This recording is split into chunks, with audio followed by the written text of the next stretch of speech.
I'm Dane Rose, and one of my most satisfying childhood memories was being read fairy tales, myths, legends, stories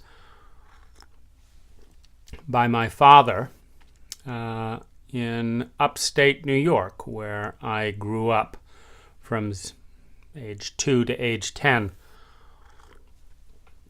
And among the many stories that stood out were Russian fairy tales with stories of Baba Yaga, with stories of Ivan the Fool, the Firebird.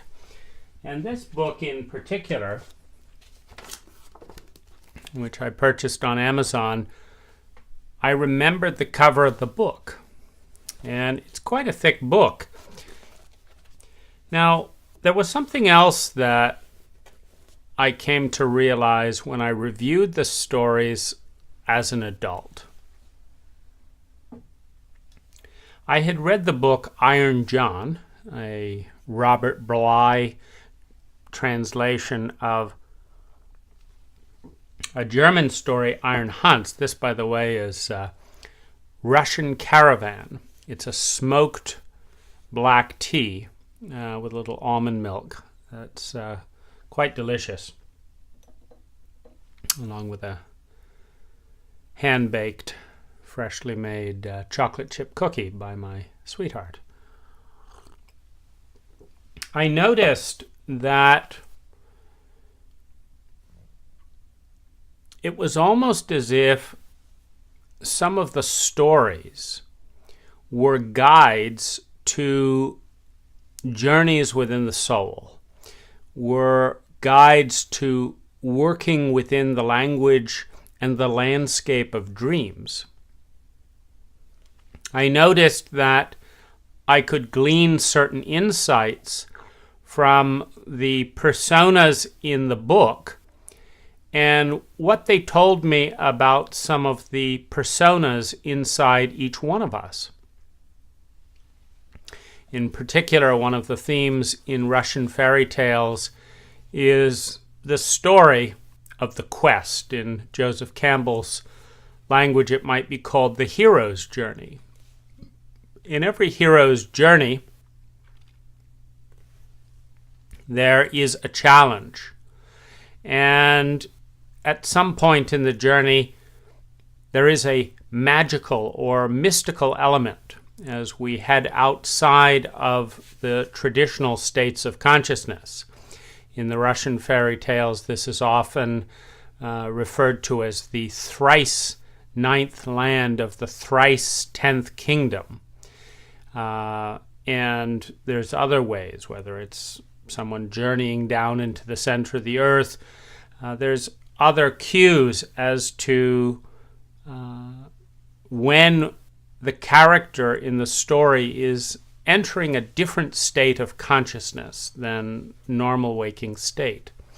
Now, one of the other interesting insights in the story of Ivan the Fool is that Ivan shows up many times. Ivan the Simpleton, Ivan the Fool, the youngest son, the youngest daughter. Now, in the landscape of the psyche, the youngest son, the youngest child, is actually a reference of the inner ages within the self. So you and I are our present age, but much like a tree, expanding in circumference and including every age within it. The one-year-old tree is the sapling, out of which every other age emerges. In some of Jungian and other therapeutic models, working with the inner child at different ages is a key part of reclaiming the gifts of the psyche that our culture denies us, that certain traumas and abuse denies us, to come back to what we might have been if certain core parts of who we are and could be were not pruned severely in the brainwash protocol of don't do this, do this. Boys don't cry, girls don't play with toys. There's all these little cues that come in the environment that narrow a given human being from the full experience they might have into a very acceptable but often very narrow way of thinking, way of doing, way of being. And it is the fool, it is the innocence of the youngest part in ourselves which has not yet succumbed to the cynicism, to the arrogance, to the certainty that our culture's way is the only way. And so, traditionally, in every culture, it is the oldest brothers that are trusted.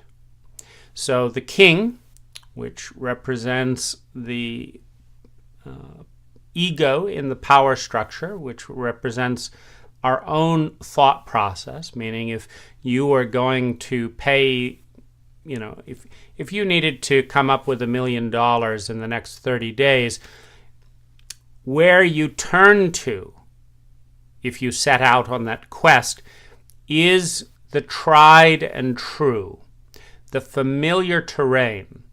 Maybe it's the swindler for you. Maybe it's the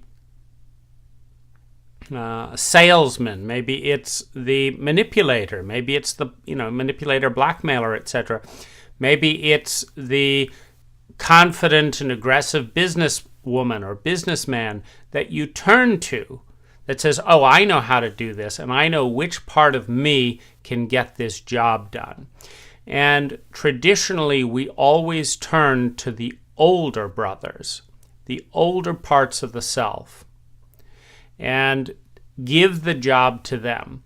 But what Russian fairy tales teach is quite the opposite, that particularly when the journey is a mystical journey, when we're going to the thrice ninth kingdom of the thrice 10th land, when we're going outside of normal time-space to reclaim some part of us, to, for example, the firebird, that magical bird that lights up the night and illuminates things with the feathers of its wings, which puts everyone in this waking world to sleep, the firebird. To find the firebird, you can't turn to the older brothers, because the older brothers have already died to the innocence of the fool that has not yet learned the narrowness of the thought structures that preclude all magic, all miracles, all mysticism. And so in every story of three brothers, we watch the oldest brother go out and fail. We watch the second oldest brother go out and fail. We watch the third oldest brother go out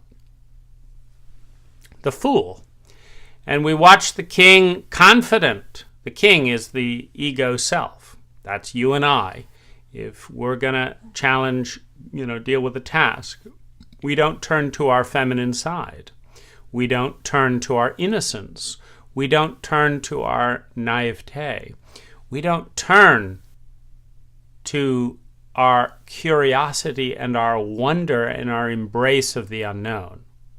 But for a soul's quest, that is exactly what the Russian tales teach us. We must turn to the youngest brother. Now, in a chauvinistic, patriarchal culture, it is usually brothers we're talking about. But at the deepest level, the innocence of the youngest parts of ourselves are the most feminine parts of us. They are open. They are alive. They do not think linearly and logically. Often they appear to go off in completely the wrong direction to arrive at where one might want to go. And yet somehow, in a way that cannot be predicted, it is the youngest brother that ends up there. So this is an example of an insight. And these insights are woven in the stories because in tribal cultures, in ancient cultures, the stories were not just entertainment for the child. They were entertainment and education for the psyche, the soul, the conscious mind, to penetrate intuitively and teach the lessons intuitively that would allow a human being to live a full life.